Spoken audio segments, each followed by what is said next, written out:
Достор, Сокулуктан Студенческий айылынан ушул чоң мал сарай сатылат. Жерин аянты документте 19 сотук, фактически 20 сотуктан ашык. Бул жердин чек арасы чыгыш тарабы. Бул могу забордон болуп калат экен. Бул забордон и батыш жагы алдыгы блоктон. Бул жака кандай келебиз десеңиздер, видеонун жүрүшүндө биз сиздер менен тааныштырып өтөбүз. Достор, сиздер бул жака келүү үчүн мына бул жакта авторынок и жаңы автовокзал. Түз келгенде бул жак менен келгенде бул жака күн батышка кайрыласыздар. Бул Дордой тараптан келгенде мына оң жака кайрылсаңыздар, Студенческий айылына кирип барасыздар. Достор, бул Студенческий айылынын негизги көчөсү. Уш көчө менен эле түз келип, мына күн батыш жакка кайрылганда дагы бир 300 метр жүргөндө мал сарайга жетип барасыздар. 340 маршрутка каттайт экен бул жака.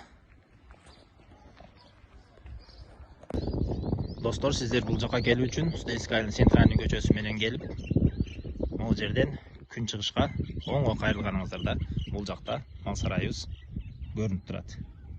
Түз эле өтүп барсаңыздар болот. Бул мал сарайга киргенде могу жерден асфальт атайын бетондон болгон. Түз машина менен малды алып кирсе ичине мына батат. Чоң воротасы бар. Суу бар бул жерде, свет бар. Мектеп, мечит бары бар. Ошондой эле бул жакта атайын убактынча жашаганга мондой даяр 3 комнаталуу контейнерден жасалган кичинекей үй.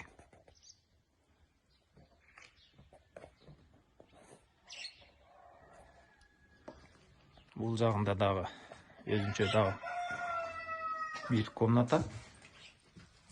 Мынакей. Бул жакта да бир комната. И мындан эле бери киргенде бул жакта дагы бир комната. И бул жакта дагы бир кичине комната. Бул жака душевой санузел эметип жайгаштырып алса болот. И бул жактан дагы бир эшик отдельно, бул жака дагы кирсе болот. И бул эшиктен дагы кирсе болот. Бар болуп 3 эшик экен. 3 комната. Жашаганга жакшынакай бүткөн готовый үй. Сарайдын астында площадка өтө чоң.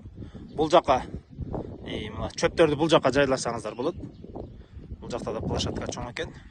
Кандайдыр бир дагы кошумча курулуш кылып эметсеңиздер дагы болот. И ошондой эле могу жакта малдарды бул жака жайдап чыгып, бул жерге чөп ташеги салып, бул жака дагы кармаса болот.